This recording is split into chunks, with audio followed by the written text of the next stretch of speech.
What's up, everybody? This is Dustin from DC Media, and this is part 2 of a 4-part series going over the Scarlett Studio package from Focusrite.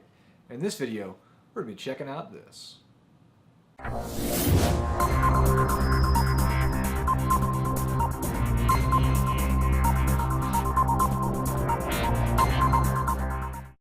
This particular unit, between this iteration and the next, has some cosmetic differences, like the Focusrite here is written in white now. The whole front got a facelift on the buttons.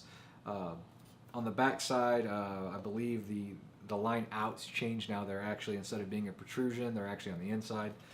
But that's the only differences as far as aesthetics go. The actual biggest difference is in the latency. They have direct monitoring on this, so that way you can hear exactly what's coming, you're inputting from the microphone. But even that has a bit of latency inside it. The new system has even less latency, which helps you a little bit, I guess, if you're singing, things like that. For what I do, or any other podcaster or vlogger or anything like that, it's not going to make any difference at all. We realistically don't even need to hear ourselves most of the time. As long as we know we're recording, we're okay, as long as we know the sound is what we engineered it to be already. With that being said, let's kind of go over the face of this and kind of see what you get when you're getting the 2i2. Now with the 2i2, you're going to see you have 2 XLR inputs. As we said, with a solo, you only get 1.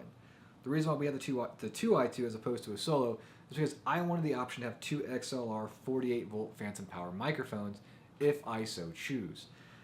I have some friends, my brother, whatnot, they like to come and go down here, so you never know who I might ask to come on and might do a little podcast or some sort of show with them.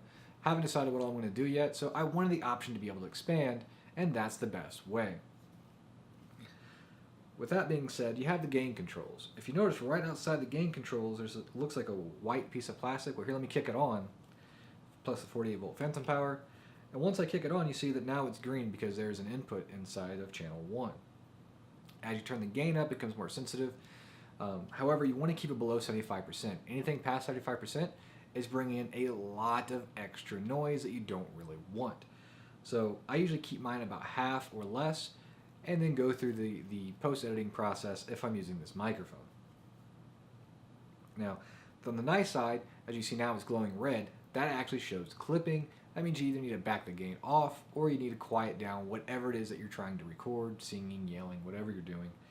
And it works the exact same way for channel 2. You can also switch from line to instrument like this, like I did on channel 2, and it changes the style of input that you're getting, and it changes some of the settings.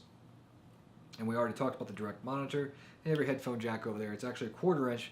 What they ship with the Scarlett Studio package is actually a standard headphone jack, but it comes with a 1/4 inch adapter, so it works out just fine.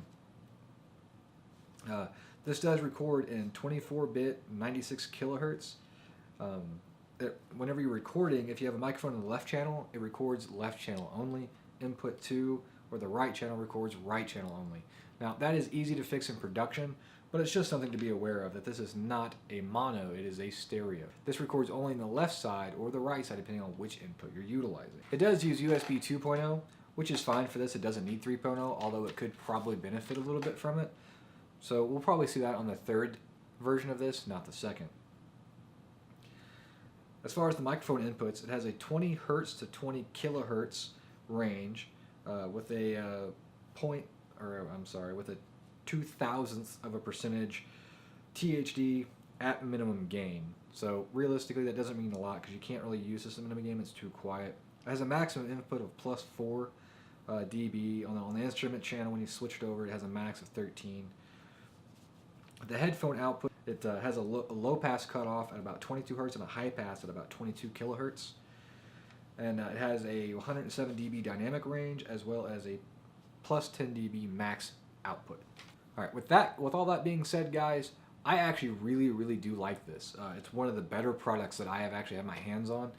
Yes, you could probably get a little bit better from like a mixing board, things like that. But when you include, that this comes in a studio package, it's really hard to pass up. You can buy this individually, but I just don't know if I see the reason to do so. I really like what this is. I like the package that it comes in. and we'll go over that. There will be a fifth video to this four video set. The fifth video is actually just going to be a complete overview of the entire package and then my final thoughts over everything, which we'll have in a playlist, so hopefully you guys get a chance to check that out. But as far as this product goes, I really don't think there's another product on the market that really works as well as this one does, and it gets my seal of approval. You know, I'm going to give this product, I'm going to give it a solid A. And other than that, guys, I appreciate you guys watching, and if you guys have any comments or questions, feel free to comment or post below. If you have any requests, again, comment, post below, hit me up. Let me know what you guys are looking for in videos or reviews or unboxings, and I'll be happy to do my best to try to help you guys out. If you have any questions about what I'm using, what I'm doing, or how I got to where I'm at, always ask. I'll go ahead and reply to most of the questions I have anyway, but I am going to make a video down the road for Q&A, and I need you guys to do that. So, with all that, again, thank you guys for watching, and I'll see you in the next video.